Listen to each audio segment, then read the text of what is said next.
Okay, remember that they're changing my voice.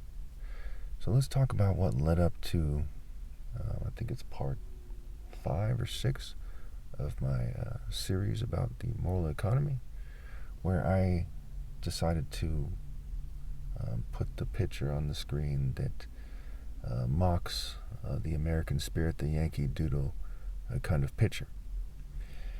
Now, first of all, I think that people aren't inclined to start off hating their country or something. Nor do I think that I've been brainwashed to hate America. That's not the case here. I start off with a lot of the background stressors a lot of people have, right? You know, I'm a black man in a racist white country, where there's whites, Jews, and LGBT people often blaming each other for the country's problems. To some degree, they blame minorities, right? They blame immigrants a little bit more than black people at this exact point, I'd say, perhaps. And to some degree, they blame black people.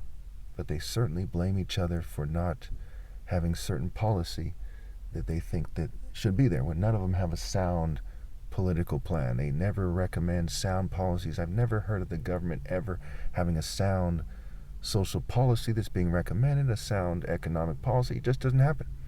Sometimes people like Bernie Sanders come a lot closer than other people. I think that he's probably the politician who comes the closest that I've come across to having a sound plan, a sound economic plan for America. And notice he's a Jewish gentleman. I believe he's agnostic. So I'm not racist. I just call it how I see it. Now, I have a lot of stress in my life that I handle masterfully. I think that when you look at how people should address the stress in life, I'm a great example of how people should be. One must consider that, yes, I'm more masculine than the vast majority of people, in a sense, all people, okay? I'm a very stern person when I need to be. I'm a very fierce person when I need to be. And I'm a very loving and considerate and compassionate person. This video, for example, that I'm making in response to my last video and in response to the situation, is for the purpose of making it clear to people that I'm fair. If people disagree with my decision to put that picture up there, let me know. If I agree with you and your logic, I'll take down that video, I'll repost it with a different picture. But it's time sensitive because I don't have a lot of memory on my phone, and I have to eventually delete the video from my phone. Okay, and I don't get on the internet because of hacking, which is another background stressor. When I upload phones, quite often, I have to drive out or go to some place that puts me in a precarious position to upload the video. Now, I happen to be watched by the government all the time, but, you know, they like to kill people with plausible deniability and so on and so forth. But anyway, so that is a little bit annoying, you know. I wear down my car, there's gas. Gas in California costs sometimes more than $1 more than other states, if I'm not mistaken here. And there's various issues that I face here, okay? I've been unemployed now since 2023, if I'm not mistaken, okay, basically. And I've given my parents tens of thousands of dollars during that period of time because of this financial sabotage against me.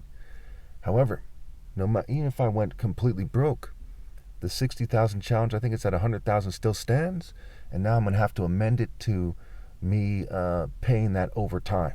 It might take 10 years or more to pay, depending on the degree of financial sabotage I face. However, that challenge continues.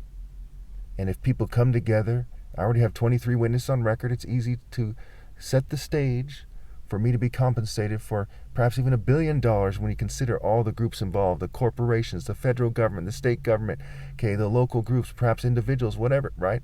You can't give all these corporations and all these governments a slap on the wrist and say, hey, you pay them $1 million, you pay them $1 million. That's not teaching them a lesson. They need to pay me tens of millions of dollars per government kind of thing, which will eventually, in corporation at least, which will end up being like $1 billion, right? Logic would tell you. But I don't expect a settlement of more than $200 million. Okay, so the challenge is at $100 million. Okay, assuming I have $100 million take home, and let's say I ended up taking home $80 million or $50 million. Okay, I might have to pay some of the rest over time if it ever came to that, which it wouldn't, because I'm the top martial artist ever possible.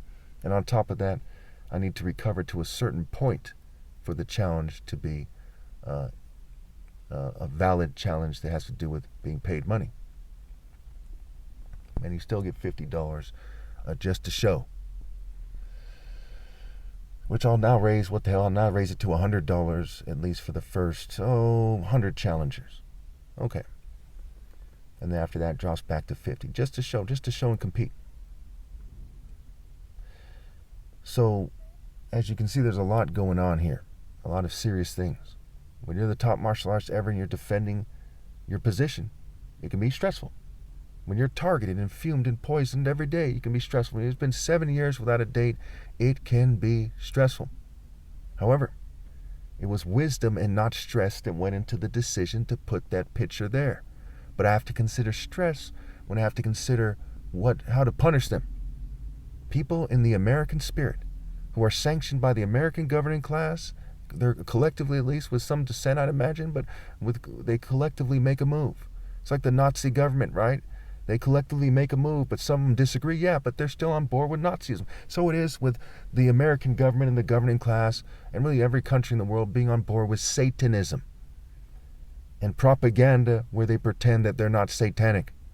When everybody, 18-year-old and up, we'll say, probably 16 and up, who's not mildly retarded or something, knows that the unofficial religion of the United States of America, like every nation in the world, but when you live in a nation, it's more clear to you in regards to that nation, is Satanism, Luciferianism, propaganda, lies. The devil's a deceiver. Propaganda is a form of deceit. Straightforward. Who could doubt it? I'll debate you on it anytime.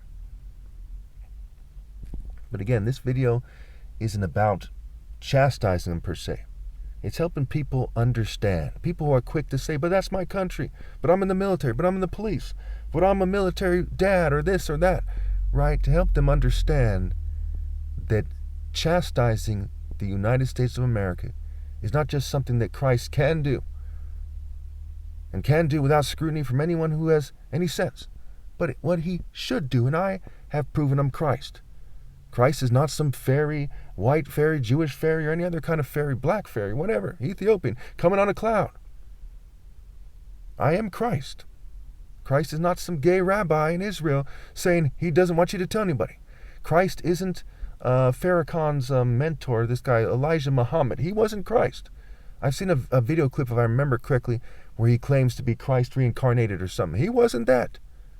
I am Christ.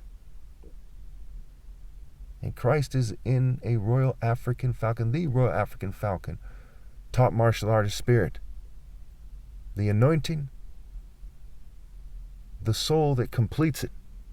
So not only can somebody say they're the Christos, the anointed, if they're in the divine order and they're continuing the Royal African Falcon martial art way, okay, as the King of Kings, mind you. But I'm Christ in the end of the Bible, which means I am the bell that rings the loudest, the King of Kings, the King of Kings kind of thing. Clearly Christ, the Son of God, one set apart.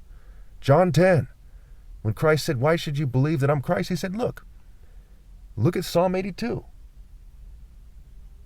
If he called them gods to the ones whose scripture came through, how much more the one God set apart is his very own. And who is God? God is love, true love. God is a warrior. So I'm set apart as the top martial artist ever. Exodus 15:3. The Lord is a warrior. The Lord is his name. Exodus 3:14. In that area, God said to Moses, you tell him that I am has sent me to you. I am who I am. I am the righteous Messiah. I am the top martial artist ever. The idea that David versus Goliath is superimposed on David. I am the most masculine person ever lived when it comes to pinpointed, divine, heterosexual masculinity, transcendent masculinity. And all divine masculinity is heterosexual, don't get me wrong. These are the facts. Anyone who doesn't understand that is like a crazy Greek, racist, homosexual, or some clicking his heels, acting like Peter Pan or a ballerina. Now, why do I have to say that?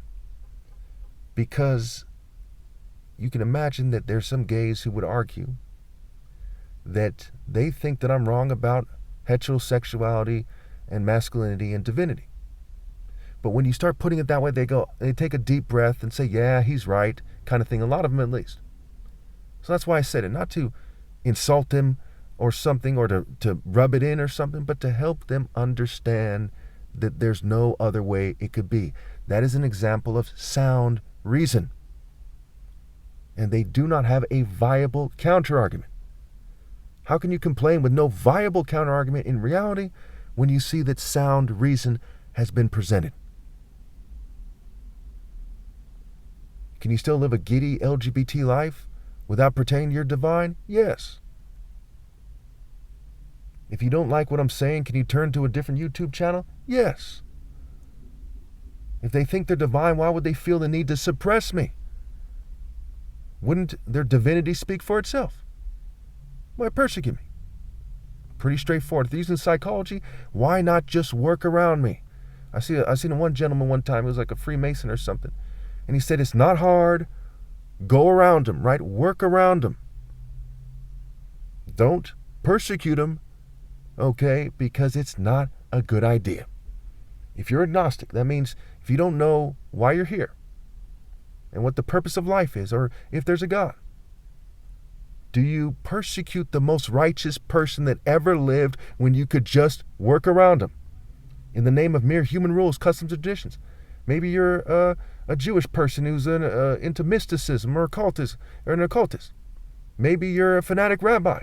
Maybe you're a fanatic gay Jewish person. Maybe you're a fanatic gay white person. Maybe you're a token minority fanatic. No matter what it is, would you make the decision, if you were a smart agnostic or a smart monotheistic person, to persecute the most righteous person that ever lived with a universal scale? If you believe in God, you believe God made things universal for a reason. If you don't know whether or not there's a God, you don't cross God for no reason at the highest point, which is persecuting the most righteous person that ever lived.